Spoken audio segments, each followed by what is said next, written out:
Hey guys, welcome back. In this lesson, I'm going to take you through a very short mobility routine. It's super accessible. There is nothing in this which is particularly difficult or challenging.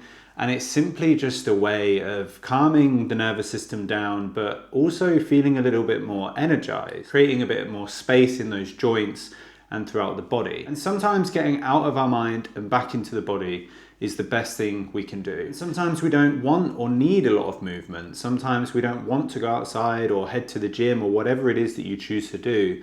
So this is just a 10-minute routine that you can do along with me now, or you can make some notes and come back to it later. I would urge you to do it with me, and you can obviously refer back to this should you wish to do it in your own time at a later date. So you don't actually need any props. I've got a yoga mat, but you can just be on the floor, use the carpet, whatever is going to be most comfortable and accessible for you.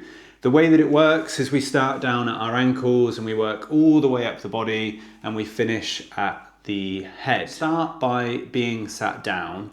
And what we're going to do is just have your feet slightly wide of your hips. You can place your hands down beside you just to find a comfortable spot. And essentially, you're just going to get hold of your left leg, just catch the knee, let that left foot just hang nice and heavy, nice and loose. And what you'll probably find is as you start moving, you'll actually feel where you're holding tension. I mean, for me right now, I can feel some tension in my right thigh, but it could be anywhere for you.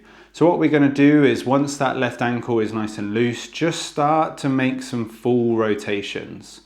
Going round clockwise, just for a few rotations, nice and slow, just really feel that movement in the ankle joint. And once you've done 5 or 6 rotations, just take it back the other way. So back anti-clockwise. Again, just trying to slow down that movement as best as we can. And then stopping in the center and just start to point that toe. And then point the toe towards you and pointing the toe away from you. Again, just trying to get full range in the ankle, whatever you have. From here, take your left arm and place it underneath your left leg. Bring down the knee over that left arm. So you're squeezing down with that left leg with some force. You won't be able to do any damage to your left arm, so don't worry about that. Just place the right hand on top of the left knee. And then what you're going to do is just start to lift up with that left leg, coming as high as you can before coming back down, taking the foot out towards the left, rising the knee as much as you can. You might not get it straight, and then turn it inwards and come down. So the toes point out, raising that leg as high as you can, turning the toes in and down. Last one that side, left foot out, left foot in and down. And then just take it back the other way. So the left toes point in and you rise, come across and down.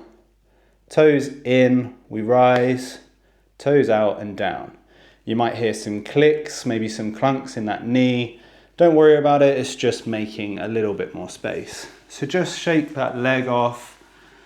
Let everything just hang a bit loose.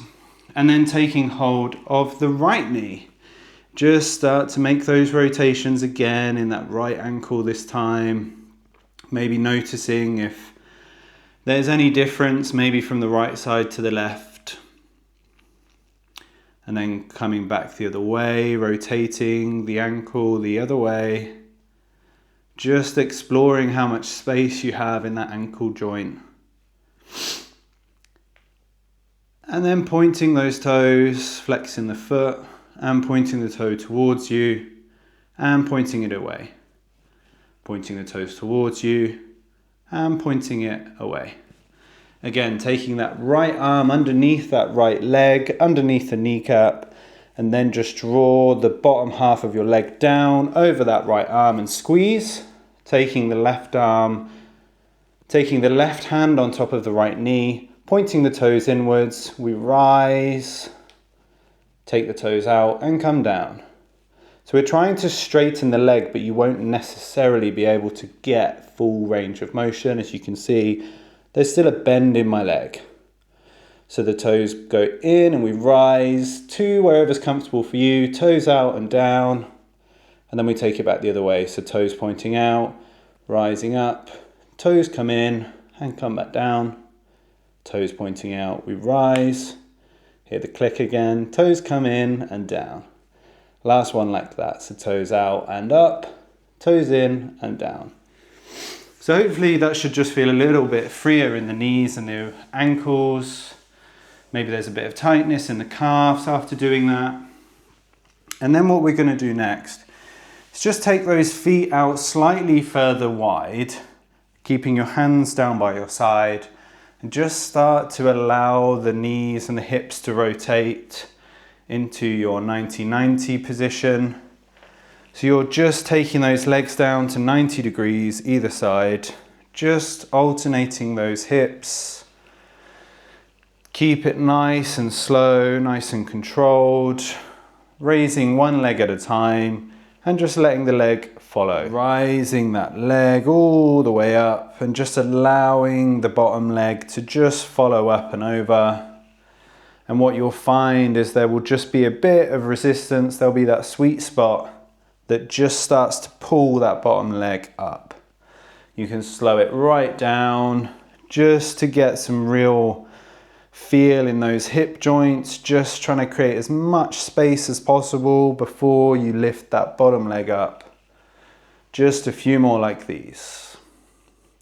So the left knee or the right knee comes up and the other leg just follows. Once you've done a couple more of those and we've worked into those hips, I want you to swing the legs round and come onto all fours so your hands are now underneath those shoulders and your knees are now underneath those hips. Placing those hands into the mat, spreading those fingers just to feel into those wrists.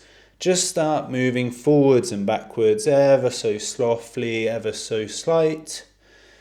Just to start working into those wrist joints. And you can start to take some circles, coming round, before coming back the other way. Again, just feeling wherever the momentum takes over your wrists. There'll probably be a point that feels good, that feels comfortable, and just try not to push it too far. Then just rotate those hands so your fingers are facing towards your knees and your wrists are now facing away from you. Just start to lean backwards and leaning forwards, again spreading those fingers into the mat, just working into those wrists once more. Then flip the wrists so your palms are now facing towards the sky and your fingers are pointing towards each other, and just start to rock round some more circles. Then come back to all fours, and from here we'll just do some cat-cows. So first we rise the shoulder blades, coming up into your cat, drop that chin down towards your chest. And then pressing the bum back, hips go back first, start to arch the lower back, slowly raising the head. And try to make this one fluid movement, so you're moving one part at a time.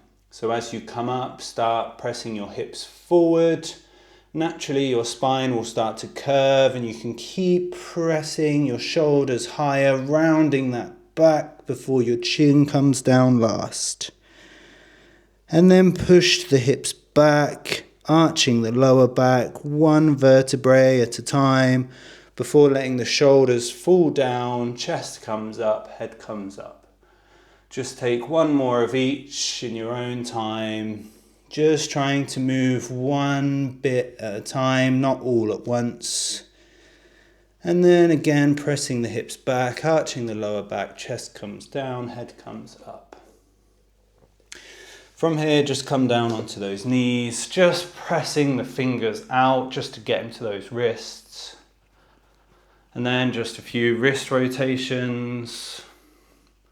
Again, just round one way, round the other, just to free up some space. Come to a standing however's comfortable for you. No need to make it artistic or exciting. And then just start to roll those shoulders back.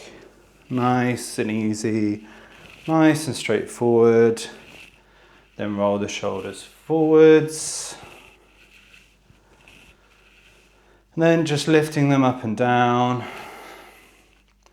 before just letting them come across you. And then taking full arm circles round and to the top. Nice big circles. Again, just getting into that shoulder joint, trying to get full range of motion. Noticing any clicks, any clunks before taking it back the other way, coming forwards. Then just let your hands and your arms just rest by your side. Just take a nice comfortable stance and just start to bring your chin towards your chest and roll your chin towards your left shoulder before coming all the way round the top, down to that right shoulder, down towards the chest, all the way round, and just take a few circles all the way round into the neck. Noticing how it feels, and then pausing and then coming back the other way. You can keep your eyes open or close down the eyes if that's more comfortable for you. Noticing just any more clicks, any more clunks, nothing to worry about, it's just the body moving. Once you've done that, just slowly let your chin come back to center, keep the vision low, and then slowly bring your head back up. That's it, that's the mobility routine. It's nice and straightforward, it's nice and simple. You can just do that before you train or when you wake up in the morning or just when you feel like you need a sense of movement and you don't want to do anything too taxing. Maybe you don't want to do a full workout or a full yoga flow. You can just simply work through this mobility routine. And what you'll find is the more you do it, the less time it will take you. And you can just start to flow through all of those different things in your own rhythm, in your own order. And you should start to feel a little bit more freedom and a little bit more space in those joints, which is always good. This mobility routine is actually a routine that I got from a teacher of mine, and I found it super beneficial. I was working with him for a couple of weeks, and over the course of those 2 weeks doing this routine every day, I genuinely felt lighter, I felt like I had more freedom in my body, and I really felt the benefits in my mindset and just how I was thinking as well. So I hope you enjoyed that, and I hope you continue to use that one. Thank you for your attention, and I will see you on the next lesson.